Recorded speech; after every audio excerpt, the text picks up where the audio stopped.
right, so real talk. What are some of the challenges bringing change to a controlled city or a new environment? There's a lot of challenges. I mean, when you have stakeholders and you have people controlling a market, a lot of times they look at change and they want to resist it, not knowing what the change really is. Yeah.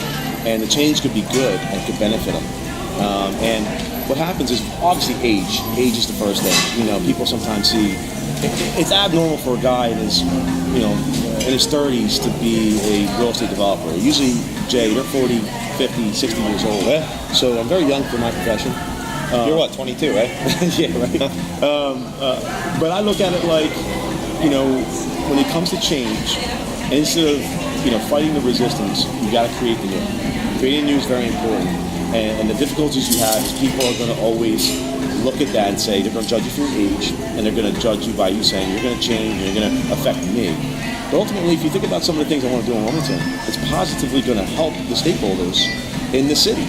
And I've got great relationships with the developers. Not all of them, I've met all of them, but I'll tell you this much. We've got BPG, okay? BPG. It's a large company, right? Great company. We've got the Yankees in our backyard. They are really an incredible development company, and they're good people, great family. And they've done so much for the city of Wilmington. They've committed so much to the city. They've risked so much for the city.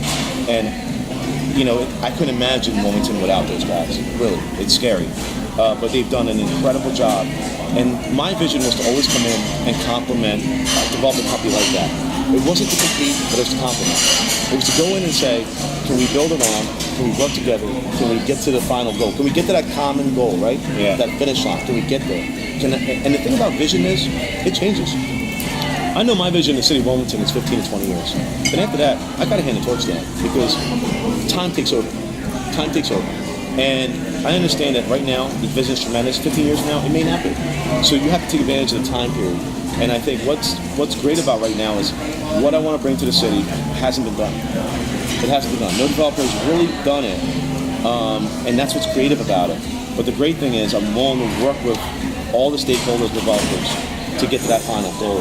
And I don't look at it as competition. I look at it as complementing. And there's so many people have done so great here for so long. There's so much tradition. Okay, there's really so much tradition that I've gone about this with integrity and respect, and I will continue to do that because ultimately I know that we can do this together. Where does that belief system come from?